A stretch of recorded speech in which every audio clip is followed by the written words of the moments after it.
limang klaseng ayuda, kapag sinuma mo lahat, 194 billion na pinamibigay lang ng walang kapararakan. Sa mga tuwin, kolekta ka ng kolekta. Pinamimigay mo lang ng ganun. Hindi mo naman alam kung talagang ito ay naibibigay sa dapat nabigyan. Wala namang report, wala namang ulat. Ilan ba yung nabigyan ninyo? Isip-isipin mo, 4 na ayuda na nakatala sa ating GAA 2025. Pagka sinuma mo yung 5 ayuda na yan, alam mo kung magkano lahat yan? Nasabi nyo dati, mga 196 billion. 194 billion. 94 billion, okay. Bakit mo kinolekta pagkatapos ipamimigay mo lang ng walang kapararakan? Walang report, walang ulat, walang guideline. Maano man lang na, halimbawa, si Secretary Nelson Lubao, sinubukan niya sanang kumuha ng report. Tingnan nga natin yung mga nabigyan natin ng AIX, ng TUPAD, ng AKAP, ng MAIP, ng PORPIS. Tingnan nga natin kung ano nangyari sa buhay nila. Para ngay may pagmalaki naman natin na may katuturan ng pagbibigay natin. Wala naman eh.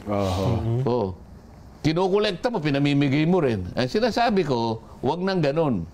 O di alisin mo na yung ayuda ka ako para wag ka nang namumroblema. Samantala nga sinasabi ko 120 billion lang. Sa iyo 194 billion. Yun ang sinasabi ko. Ayun, Ay.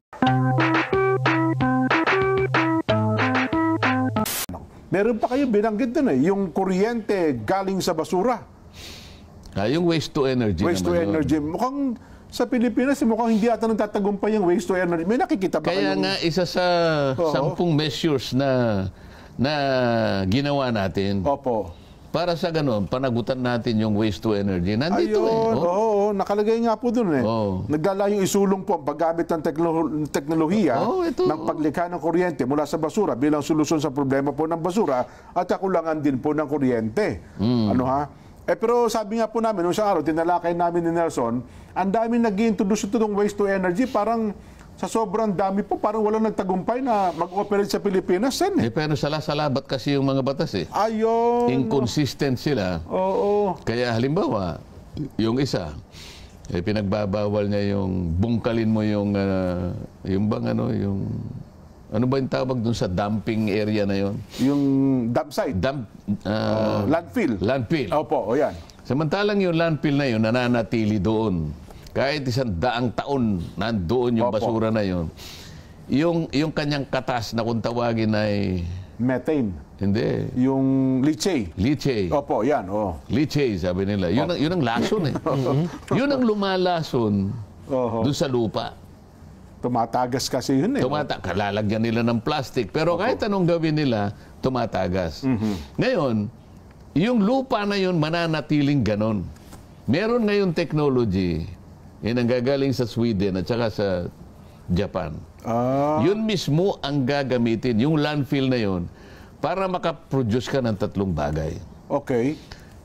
Yung isang aspeto ng mapuproduce mo, kuryente. Yung isa naman, gas.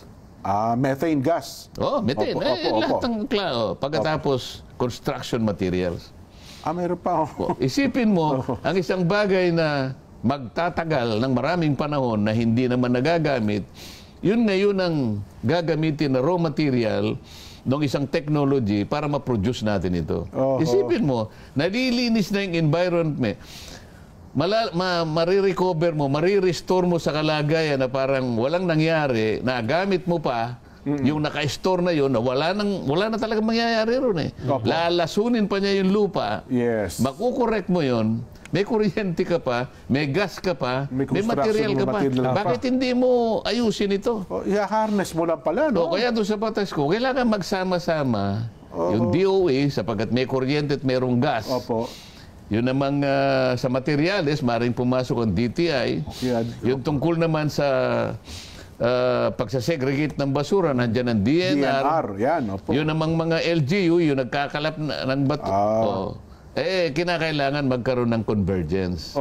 Para sa ganun, yung environment na dapat nating alagaan at ang energy naman na pakikinabangan dyan, ay talagang mailagay natin sa perspektiba. Ayun, nagkakasalabat ang mga batas. Ayaw ang incinerator. Ayaw, oo. O ayaw mong i-incinerate, pwede namang i-incinerate, basta't wag lamang umuusok, sabi ng isa. Walang lumalakas ayaw mong gamitin yung landfill, sabi naman pwede kong gamitin. Oo. Yung Clean Air Act, kailangan i-amend lahat yung mga yan. Umpisahan, kailangan merong mag-umpisa. Meron pang isa, Sen, kinatuwa ng mga misis ito yung downstream industry ng petrolyo. Ito po yung LPG. LPG, yun na nga po. Na ang layon niyo po ay paglikha ng automatic pricing mechanism. Sabi ng mga miss, kami po matutuwa dyan, mga may-ari ng mga kantina. Ang laki daw po ng epekto sa kanila pag pumapalo yung presyo ng LPG. Nahalata mo kasi. Opo. Pagka bumababa, mahalata mo ito, pag bumababa yung petrolyo, tinataas nilang LPG para doon sila... Doon makakabaw. Kahit paano nako-compensate. Paano nangyari? Baligtad ka ako yan eh. Bumababa na nga, tapos itataas mo ito. Hindi po pwede ka niya kasi po, yung LPG po, ano po yan? Upstream po yan. Upstream, Ay, downstream, sabi niya ganyan. Downstream ng ano po, petrol, Paano ako naging gas nga yan? Di pa pataas yan? Basta ayusin natin. Kung makikita mo ito, pang mahirap lahat ito eh. Oo nga po eh. Kung titingnan mo. May nakita pa ko ito. Ang nakakatuwa rito, kahapon pinail ko. Akala mo may gitna 100,000 views? Yung pagpunta ko lang. Yung pagpunta ko lang, pinail ko lang yung 10. Yun na nga po. Wala pa akong sinasabi. Ang dami nakabantay kasi sa inyo. Ang isang gusto kong nakita na comment, sabi sa, itatagalog ko na lang, English kasi. Sabi niya, itong taong ito, hindi ko gusto. At hindi, sa totoo lang, hindi ko siya ibinoto. Pero nung makita ko yung 10 bill na ipinal niya, mas merong sense kaysa doon sa mga maraming senador na nag-file eh. Sabi, isipin mo, hindi niya ako binoto. Hindi mo niya kailangan sabihin pa yun eh. Totoo. Pero okay lang sa akin naman yun eh. Ay, isa pa Sen, ito, natawagan naman po. Hardin sa Paralan. Ba? Ito naman daw po pagsulong ng instructional garden sa lahat ng paralan sa basic education bilang pagpapalakas daw po ng agrikultura. So parang back to basic tayo dito, Sen. Hindi kasi yung food sufficiency kasi. Nakatingin tayo lamang doon sa farmland na nandiyan sa tumana natin, sa mga far-flung barangays. Nagkakaroon ng problema yung mga sakahan natin. Samantalang kung tutulong yung urban farming natin dito, lalo na yung mga malalaking tipak ng lupa ng mga institusyon, no? Secondary, primary, maturuan mo na kagad yung mga... Talaga namang meron kang mapagkukunan eh. Sa amin lang, pupunta ka doon sa likod namin. Meron ako isang papaya na bunga ng bunga. Ganun po. Minsan sabi ko sa papayang yan, biglang nagsanga ng dalawa. Nagsanga siya ng dalawa. Hindi ko maintindihan sa kanya, bunga na siya ng bunga. Ngayon kasi pag magbunga, no? Kapag hindi mo nilagyan ng suhay yan, babagsak eh. Ang dami. Hitik na meron hitik. Meron pala akong isang halaman na kahit hindi niya kayang... yung kanyang bunga. Hindi niya kaya suportahan kasi payat siya eh. Nilagyan namin ngayon ng 2 tukod, magkabila. Napakarami talagang... ganun po. Kamakailan ko lang pinalitan sapagkat na, na siya, tumanda na siya. Napakaswerte. Tumagal yun. Isang puno lang yun, ha? Pero sinuplayan ako ng maraming... Papaya na ginugulay. At yun namang... may naihinog din eh. Maliliit lang pero napakatamis nung lasa. Meron pa kayo para doon sa urban poor, yung inyong sektor, Sen eh. Na, ano ba yun? Yung, hinahanap ko eh. Yung para sa, saan ba yun? Lito to.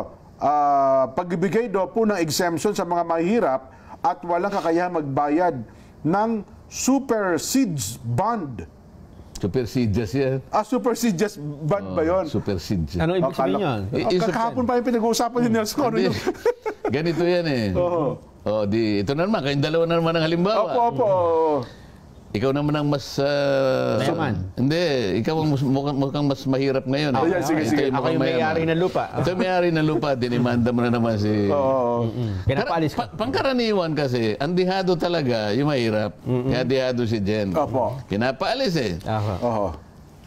Pagkaraniwan, MTC yan eh. MTC pa lang. Metropolitan Trial Court. Metropolitan Trial. Ejectment ito eh. Opo, Your eject. Honor, Kailangan po paalisin ko si Jenso Barjaga. Bigla na lamang po siyang nagtayo riyan na wala pong kapahintulutan. Kailangan ko na pong gawin yan. Opo. Magtatayo po ako ng waste to energy dyan. Yan. Ayaw po niyang umalis. Ito po yung ganyan. Kayo nagtalo. As usual, natalo. Ano? Opo. Wala ka naman laban talaga, mayaman to eh. Oo, asa rin ng titulo. Wala naman talaga, sa kanya yung titulo, wala ka naman talagang pahintulo, tayo saan ka pupunta, di ba? Kaya lang, ang hindi niya sinabi sa korte, yung asawa niya, pinahintulutan ka. Kaya meron ka ding kaya meron kang tolerance eh. Kaya lang, ayaw nang kilalanin mga ganyan-ganyan. Ganun So, pala yun. meron ka rin konting katwiran eh. Na kailangan, hanggang sa kahuli-huli ang sandali, ilaban mo yung katwiran. Opo. Eh di natalo ka. Mag-a-appeal ka ngayon. Apil ako sa korte. Opo. Yung pagkatalo mo, aakyat ka sa RTC.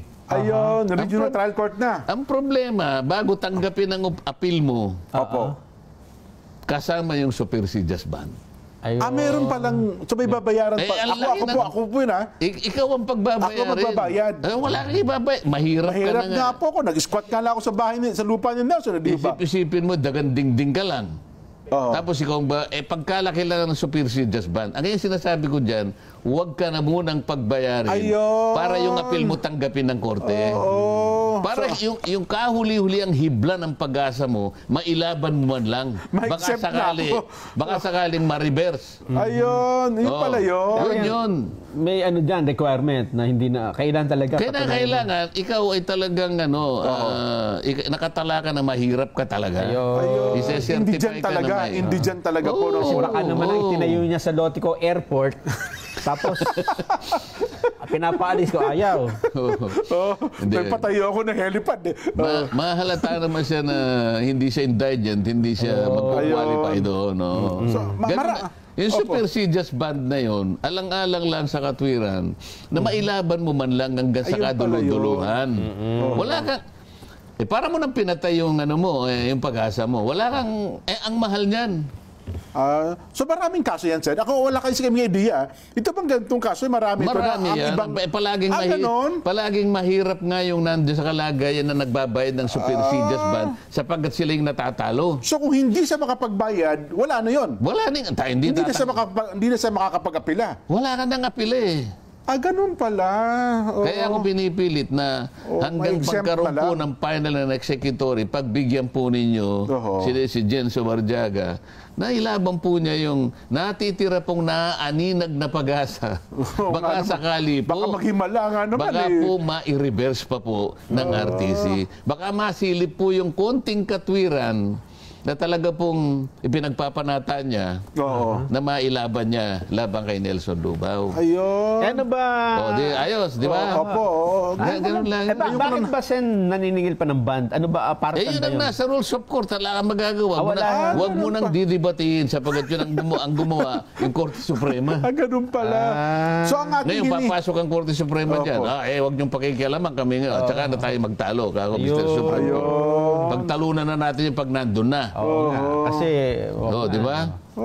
So ngayon ko lang na-realize, tama nga naman. Kung wala kang pambayad sa band, di sasabihin mo, sige po, laalis na lang ako. Kasi kayong dalawa, hindi kayo galing sa kahirapan kaya hindi nyo alam ito eh. Ako kasi, kung galing ako sa kahirapan, alam ko ang kalagayan na mahirap. Ayun pala. May karapatan ka, hindi mo mailalaban ang karapatan mo. Napakasakit nun. Sapagkat kinakailangan mong magbayad nga naman. Isip-isipin, yung palagi kong kinukwento sa inyong dalawa. Sabi ko sa tatay ko, Tay, ang gaganda naman ang tubo ng tubo natin. Oo nga po pala. Bakit ba pagka kinabyaw na yan, pag napunta na sa Central, bakit palagi tayong break-even? Bawi-bawi lang, opo. Di ba? Asukarera. Sa murang kaisipan din.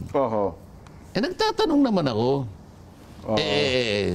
Lalo na yung tatay ko, nakikita ko yung kanyang pagsisikap. Pagod na pagod talaga. Siyempre ako, tumutulong na rin ako kahit bata lang ako. Kasi kapag ikaw ay lumaki sa bukid at talagang farmer lang kayo, kayo ang unang biktima ng child labor. Huwag mo sabihin, Nelson. Tatay mo nag-uusap sa nanay. Ako po 11 years old lang. Huwag po ninyo akong Pagtatrabaho kahit magpastol lang ng kalabaw. Ididemanda ko po kayo tayo. Child abuse po ang ginagawa ninyo. Baka napalo ka ng tatay. Tatawa-tawa ito. Pero totoo ito eh. Opo. Mapapalo ka pa eh. Nako. Pero talagang ganun eh. Ngayon, pero kailangan mong, tay, bakit ganun? Wala tayo kang magagawa. Ano ba ako ang patakaran? Wala kanyang patakaran. Kung ano yung ibigay ng chemist, pagdamutan na natin yun. Ano? Bakit po ganun? Ganun nga po. Ganun nga eh, sabi niya. Kanino ba yung chemist? Doon sa may-ari ka ng Central. Sa may-ari ng Azucarera. Paano natin makikita ka kung dinaya tayo hindi? Pwede ba akong magtanong? Yan ang huwag mong gagawin. Gano'n. Sabi ng tatay niyo ng time na yun. Sabi ko, tay, bawal na po yung magtanong ngayon. Hindi sa ganyang-kanyang paraan. Baka tayo kamuhian. Alam mo ba? Hindi ko talaga matanggap yun. Sabi ko, pwede ba akong... Pwede ba natin... Wala bang testing? Halimbawa, yung tubo natin, nakita kong mataba Isang hektarya yun, Nelson Pwede ba tayong kumuha ng sample? Tayo na mag-test. Kahit 10 lang. Yung kalat-kalat, dito sa gawi rito, meron dito. Kumuha tayo ng 5 sample. Tsaka natin ngayon i-test. Yung pigain.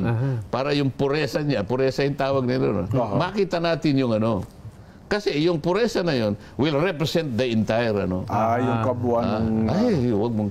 Huwag mong gagawin niya. Nakita mo, karapatan kong magtanong, karapatan kong makita kung talaga yung hatian namin ay makatwiran. Hindi ko kayang gawin. Palibasa kayo naman, nabuhay kayo ng may gintong kutsara at tinidor sa... Nalulok nga. Kaya hindi nyo alam. Yan ang supersedious ban. Ayun pala yun. Yung kutsara ko marami pa. Napatunaw ko na naibenta ko yung meron pa itong isa Ito. Ang maganda ito. Ito inabangan naman ng mga barangay sen. Ito, ilang beses natin ito tinalakay. Discuss na natin yan Opo, yung bida sa barangay sen. At ngayon pala isinakatuparan po ninyo yung paglikha ng Barangay Affairs and Development Commission sen. Kasi di ba palagi nating dinidiscuss, mahigit na 42,000 barangays meron tayo ngayon sa buong Pilipinas. Hindi naman pare-pareho ang kanilang kalagayan. Minsan na-discuss na nga natin, napag-aralan natin, out of more than 42,000 barangays, 2% lang ang nakatatayo sa sariling paa. Isip-isipin mo. Itinuturing na the smallest unit ng ating government, yes. Diba? Ngayon 98% gumagapang. Paano mong sasabihin na matatag ang republika mo 98% gumagapang? Yan ang magbibigay ng parang pantulong sa mga talagang tagilid ng barangay. Kulang sa pondo talaga So ito hoy yung mga mahihirap na barangay matutulungan itong yan ang uunahin na kasi kailangan makakalap ka ng maraming pondo, hindi lamang sila dependent sa IRA. Ngayon kasi sa IRA lang. Yung IRA, pinalitan na yung pangalan. Nata na ang pangalan ngayon Nata? Na parang Nata de Coco. Isipin, ito yung example. Kaya merong maliit na barangay, tanungin mo yung kapitan, magkano po yung honorarium po ninyo, kapitan? 5,000 pesos per month. Gano'n po kalaki yung barangay ninyo? Ako? 400 hectares po yung lahat nang aabot ang yung tanaw. Sa Tanay. Sa barangay po namin yan. Ganun po kalawak yung inyong nasasakupan, 400 hectares. Yung land area, Okay. Magkano po ang honorarium nyo, kapitan? 5,000 pesos po. So, tanungin mo yung isa, katabi niya. Kapitana, kayo po, taga saan? Diyan po sa Blue Ridge po kami. Nako. Gano'n po kalaki yung barangay nyo? Siguro po, mga 10,500 square meters. Square meters lang, Mga isang bloke lang yon. Ganun kalaki, ganun kaliit. Magkano naman ang honoraryo nyo? 29,000 po. Nahulog yung isa. Almost 30,000 na ganyan. Walang hindi equitable. So, kailangan mong i-address yun. Mga ganyan. Meron pa? Meron pa. Ito, Meron pa. Ito'y mga... 10 lahat yan. Unang 10 yan. Yung retirement plan sa mga bagong bayani, ang tinutukoy yung bagong bayani, yung mga OFWs. Para magkaroon na raw po ng isang pensyon na tutugon sa paghahanda kapag sila ay nagretirado na ang isang OFWs. Magre-retire. Yung kalakasan nila, ginagamit nila sa ibang bansa para matulungan ang mga pamilya nila rito.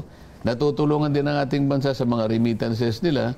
Pero pagbalik nila rito, may edad na sila, kulang na yung lakas nila, paano mo sila may integrate? Kung ma-integrate mo, okay lang. Kung hindi naman, kung meron silang pension, hindi naman sila magiging kawawa. Yun naman ang value nun eh. Pero kulang pa ba? Kasi di ba pagka OWA member ka na? So wala, hindi ang pang ano lang na pang-emergency lang yung mga OWA na yan. So ang gusto nyo po, member ng Pag-ibig, PhilHealth? Basta ang sa batas, meron silang sistema na maging ganun. Parang SSS din yan. Maging ano na. May retirement fund sila, ganyan. Well, ito pa, meron pa mga hardin sa para, scholar para sa agrikultura, etc. etc. Yung mga scholar naman sa, yung mga anak ng mga farmers na, para lang ma-incentivize sana sila na wag nilang iwanan ng farm. Kasi sa ngayon, wala nang gustong magtanim. Yung discussion natin noon. Paano pa po kami mabubuhay nito? 8 pesos yung hindi binilad. Yung binilad 11 to 12 pesos. Paano po kami mabubuhay nito? Totoo. Ngayon, nakikita, kaya nga ako, sabi ko nga sa tatay ko, sa totoo lang, wala isa man sa amin ang sumunod na doon. Unang-una, hindi na namin kayang i-break up pa yung kakapurit naman na yung lupa land holding. Pagkatapos wala namang kinikita. Alam nyo, tama Nelson, no? Kasi ngayon, mukhang alam nyo ba, aywan ko lang ako, personal ko lang ito. Ngayon, para bagang ang Iglesia ni Cristo na lamang ang tumututok sa agrikultura, no? At mayroon pa tayong mga pagkakataon na ipinapahayag. Sinasabi sa atin na ang mga magulang ay hinihikayat na ang kanilang mga anak ay kumbisihin na kumuha ng mga kurso may kinalaman sa agrikultura, Sen. Kaya nga yung isang bill ko na pang kahit na dito sa lang sa backyard mo, magagawa mo talaga eh. Magagawa kasi kaysa bibilhin mo pa. Sabi ko nga sa'yo, meron kang isang puno ng papaya. Ng papaya man lang. Meron kang 2 puno ng sili. 2 puno ng talong. Nagawa ko eh. Nagawa ko. Patulong ka lang doon sa maraming nagbubunga talaga. Tsaka konting ano lang. Konting dilig at konting pataba lang. Talagang mabubuhay ka rin dyan. Pero ngayon ko lang na-realize na, Nelson, kasi dati meron ako mga kilalang mambabatas tinanong ko Sen, maganda ho itong panukalang batas nyo, ganito, gano'n. Tinatanong, huwag mo tanong sa akin yan, di ko alam, stop ko lang ang nag-file yan. Hindi ko, at least ito sa inyo, Sen, kabisado po ninyo. Pero yung dahil siyempre may moderno ng kasi ayoko nang ulitin yung paghihirap ko. Isipin mo naman, nung bata ako, yung mga tinatanim, wala pa naman talaga yung mga binhi na talagang malakas magbunga. Yung resistant sa bagyo.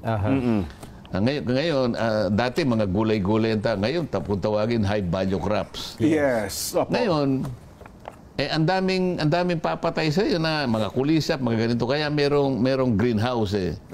So ngayon, pwede akong magtanim kagaya ng pinakita ko sa inyo ng mga naunang araw. Meron akong lettuce, di ba? So, meron akong greenhouse na kung saan mapapatubo mo yon. Kaya lang, medyo gastos ng konti. Medyo may gastos. Kaya lang, kayang panagutan naman. Kaya rin nating kitain. Kung mo talagang galing ako ron, ayaw kong iwanan yon. Nagkaroon lang siguro ng pagbabago dahil nga sa medyo alam na natin yung ibang mga pamamaraan. May mundero ng pamamaraan, ba't babalik ka pa naman dun sa dati, hindi ba? So, may konti naman akong pagtatamnan talaga. Ayun. Kaya lang, Sen, para ito ay maging ganap na batas at mapakinabangan, unang-una, kailangan din ito ng counterpart sa Kamara din kaya nga itong 10 ito na kay Paulo na eh. Sa ating representante ng Sagip. Ipapile niya rin. Para sa ganun ay may counter bill. May counter ng mabilis ka agad. Ngayon, nakiusap pa ako kay Senate President Cheese, No, sana siya yung maging Senate President pa uli. Itong mga sa kuryenteng ito, ako, nagkaroon ako ng experience na talaga napakabigat dalhin. Ano? Sana pagdating ng araw ay mapakiusap natin na maisama natin sa LEDAC. At pag nakita ka ako ng presidente na talagang kailangan gawin yan, ma-certify ka ako yan para wala na tayong... para wag na tayong mag-away-away. Kasi aawayin ko kayo talaga pag hindi ko na yan. Ang problema dyan, alam niyo man, malalakas ang puwersa na may kinalaman dito sa kuryente. Kaya nga, pero nakikita naman, transparent tayo. Taong bayan nang magpapasya, taong bayan ang hahatol dyan na ginawa natin lahat ang magagawa natin. Na ilalaban natin talaga. Naalala ko dati, meron pa kayong ginawang yung acronym na palaka ba yun? Di ba? Di mga kalaban. Mga kalaban. Huwag na natin muna baka mamaya malaman pa nila. May puwersa. Matindi ang puwersa. Pagka po certified urgent ang isang bill, ay, malaki ang chance. Ayun. Pati yung nando sa baba. Sa House. Oo. Mabilis yun. Kasi ang lower house, aakto din po sila, no? Nasa saligang batas yan pag sinertify ng presidente. Mapipilitan na bibilisan. Opo. Palagi ko naman, wala naman tayong masamang tinapay sa Pangulo. Alam nyo naman na kaibigan ko naman yan. Nakita niya yung mukhang pinanagutan ni Kadan. Ang tawag sa akin niya si Kadan. Kadan. Isa-certify natin. Di ang ganda, di ba? Nako, edi tama-tama. Pero impromptu po yan, Sen. Yung maganda yung patakaran ngayon din may palabunutan po pala yan. Kasi nung ako'y nasa House of Representatives pa, pagka ganyan na magbubukas ang bagong Kongreso, mapa Senado man, mapa House, lalong-lalo na sa House, dahil sa dami siguro ng mga nakikipag-gitgitan na makapag-file ng kani-kanilang mga panukalang batas, isang linggo bago magbukas nakalinya na yung mga staff, dala-dala yung mga panukalang batas. Doon na sila natutulog mismo kung saan sila nakatayo o kung saan sila nakaupo. Ako, sinubukan ko rin yun para kahit papano, kasi merong konting relasyon yung baba ng bilang doon sa mga unang tatalakayin. Ganun mo ba yun? Halimbawa, si Congressman Nelson Lubao, nakayanan niyang nung siya'y mag-file, nasa 50 to 100 yung kanyang mga bills. Nangangahulugan na may priority siya kaysa doon sa akin. 500 na ako nung akong pumasok di ko lang pala 001. Kaya, yung 001 kasi, sa speaker yan Palaging ganun pala talaga. Ngayon, kaya ako nabanggit yan, sa dami ng miyembro ng House of Representatives, physical talagang nakapila yung mga staff. Ayun. Para lang makipag-unahan, lalo na pinakala mo importante. Ginawa ko yun yung unang 20 dun sa House of Representatives. Sabi ko doon sa isang staff namin, kung kinakailangan matulog ka dyan, matulog ka na. Meron na pong nauna. Hindi balik ako. Diluminya ka. Magkagano naman, nasa 120 na yata yung dinatnang ko Mataas pa rin talaga ang bilang pala. Pagkatapos, yung mga huli, 2,500 na. So, kung yung baba ng bilang mo ay isa sa basihan na matatalakay ka na mas maaga. May ganun pala. Ngayon, sa Senado, nagbunutan. Kaya nagpadala ako ng staff, bunutan. Maglalagay, kung sino yung nakabunot ng ganito, yun ang slot mo. Nagkataon na yung unang bunutan, number 4, yung nakuha kong slot. Kaya, yung araw na kung saan ipa-file yung unang 10 bills mo, ang nakatoka sa akin, June 30 up to July 3. Ayun. Kaya nandun ako kahapon. So kahapon, July 3 pala. Schedule. Kaya maganda sapagkat bunutan. Dati rin kasi, yung Senate President, siya yung nauuna. So naging liberal. Di ba maganda naman talaga? Tama. Palibasa, 24 lang naman kami, kaya walang masyadong... Kasi nasanay nga ako kung doon sa Kamara, 300 plus kayo na congressman. Kaya kung malimbawa, bawat isang congressman, isang pulang, aabutin talaga kayo ng libo-libo. Oo, ganun pala. Yung 19th Congress na iniwanan ko, 311 kami nung una. Pamatakin niya yan, opo. Oo, namatay yung 5, kaya naging 306. Ayun, oho. Di ba? Ganun karami. So, bawat isa may dalawang 20. Oho. Makikipag-gitgitan yan. Nako, oho.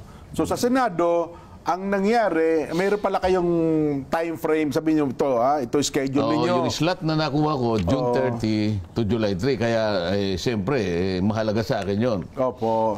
Requirement na kinakailangan personal kang magpakita. Oho. Sa House kasi, pwede yung staff Opo. Kung kinakailangan ka ako akong pumunta, ako ang pupunta, kaya nandun ako. Bagay kasi naman sa Kamara, hindi na magkakahalatan, 300 plus kayo. At sa Senado, ayan, dapat lang kayo. Yan nga, Talagang ako nagpakita. Para talagang i-file ko ng personal. Opo.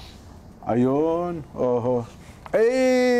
Teka lang, ang inaabangan nila, Sen, sapagkat ito'y pinangako nyo, inihain nyo po ba yung panukala na yung nagbabayad ng 2,000 piso sa kanilang, bayarin sa kuryente, ay inihain nyo na ho ba na panukala? Kasama sa inihain doon.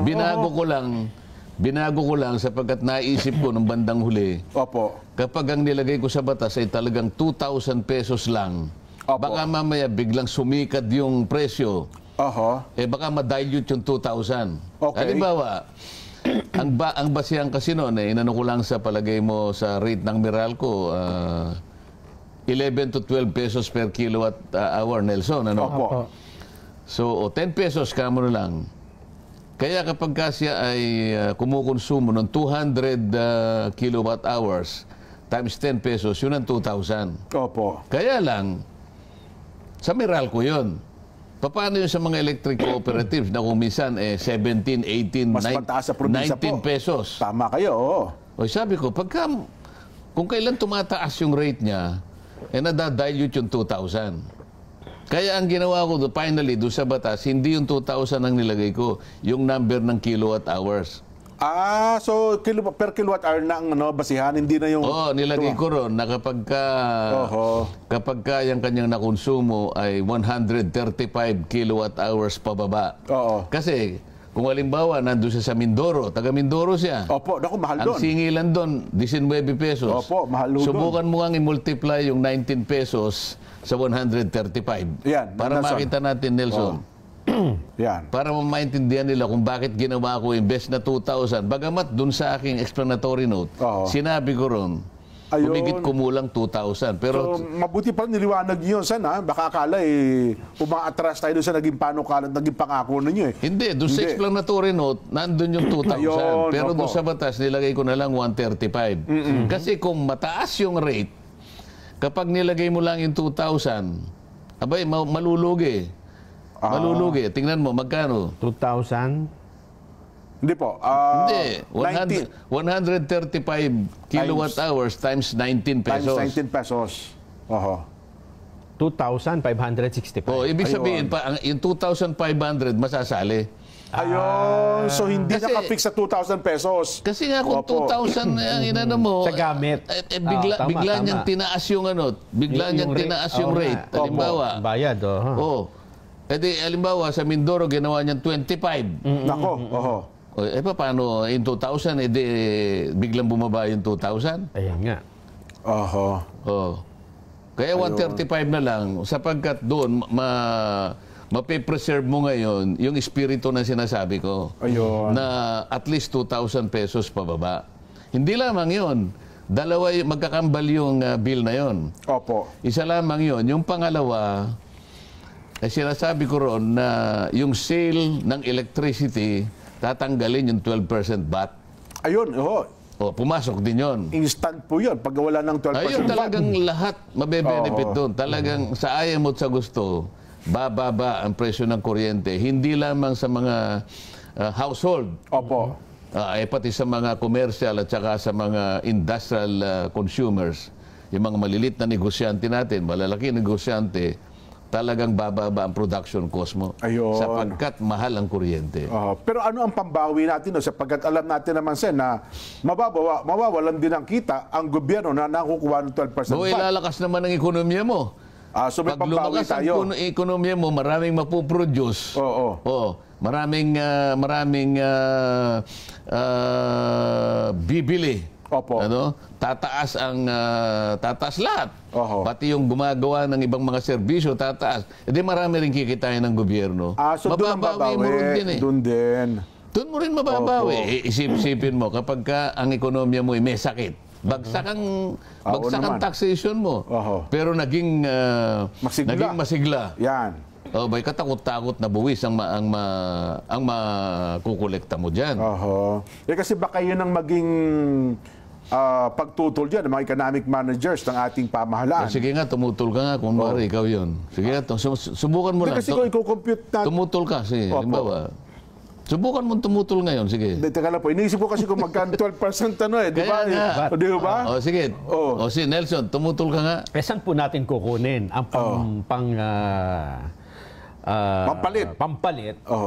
Malaking billion po yan, Senador. Yun ang tutol mo. Opo. Ba't sa akin mo tinatanong yan? Hindi man ako ang gumagawa. Ikaw nga ang humanap. Sapagkat, yung nakalagay sa batas, affordable rates of electricity. Okay. Basahin mo, Senator Nelson Lubao. Finance Secretary po ako. Ikaw ang finance. Halimbawa, sige. Basahin mo, Secretary Recto sa EPIRA. Tingnan mo yung original version ng ating batas tungkol sa kuryente. Nakalagay ba dyan? Nabubuwisan mo? Lalagyan mo ba ng VAT ang kuryente? Wala. Okay. Kung sa EPIRA ba, wala akong nakalagay? Wala. Bigla ninyong nilagyan ng primero 6%. Pagkatapos nilagyan nyo na, pinatawan nyo na naman ng 6%. Kaya naging 12%. Kaya yung salitang affordable, nawala na sa isa eh. Affordable, sabihin na abot kayang halaga. Affordable kung ano ba? Ano ba sa Tagalog yung affordable? Di, abot kaya nga po. Abot kayang halaga. Ano pa? Mura. Mura. Ayan. Ngayon, mapapamura ka eh. Kesa sa maging mura. Ngayon, Secretary, wag ka makikipagdebate sa layunin ng batas. Ang layunin ng batas, napakalinaw eh. Murang kuryente. Bakit naging mahal? Nilagyan nyo ng VAT kaya tinatanggal ko, binabalik ko doon sa layunin ng batas. Ayun pala. Ngayon, gumawa ka ng paraan, kaya ka nga nandyan eh. Gumawa ka ng paraan para makakalap ka ng iba't ibang uri ng buwis, pero wag mong kukunin sa kuryente sapagkat nalalabag mo yung layunin ng batas. Ayun. So originally pala, ngayon ko lang naalaman, Sen, na original ay wala pala sa EPIRA law na patawan mo ng kaya nga tayo may programang ganito para naiintindihan ng mga kababayan natin, nakakasabay sila sa atin. Maunawaan nila kung anong nangyayari sa ating paligid. So, kung bakit natin nilalaban yan. Kung automatic yan, Sen, talisin natin, ang laki agad ng ibabawas yan sa binabayar nating kuryente. Akala mo lang, pero tingnan mo. Bakit sila nag-imbento ng ayuda? 5 klaseng ayuda, kapag sinuma mo lahat, 194 billion na pinamibigay lang ng walang kapararakan. Sa mga twin, kolekta ka ng kolekta. Pinamimigay mo lang ng ganun. Hindi mo naman alam kung talagang ito ay naibibigay sa dapat nabigyan. Wala namang report, wala namang ulat. Ilan ba yung nabigyan ninyo? Isip-isipin mo, 4 na ayuda na nakatala sa ating GAA 2025. Pagka sinuma mo yung 5 ayuda na yan, alam mo kung magkano lahat yan? Nasabi nyo dati, mga 196 billion. 194 billion. 94 billion, okay. Bakit mo kinolekta pagkatapos ipamimigay mo lang ng walang kapararangan? Walang report, walang ulat, walang guideline. Maano man lang na, halimbawa, si Secretary Nelson Lubao, sinubukan niya sanang kumuha ng report. Tingnan nga natin yung mga nabigyan natin ng AIX, ng TUPAD, ng AKAP, ng MAIP, ng Porpis. Tingnan nga natin kung ano nangyari sa buhay nila. Para ngay may pagmalaki naman natin na may katuturan ng pagbibigay natin. Wala naman eh. Kinukolekta mo, pinamimigay mo rin. Ang sinasabi ko, wag nang ganun. Di alisin mo na yung ayuda ka ako para wag ka nang namumroblema. Samantala nga sinasabi ko 120 billion lang. Oho. Eh, sa'yo 194 billion. Yun ang sinasabi ko. Ayun, oho. Ay,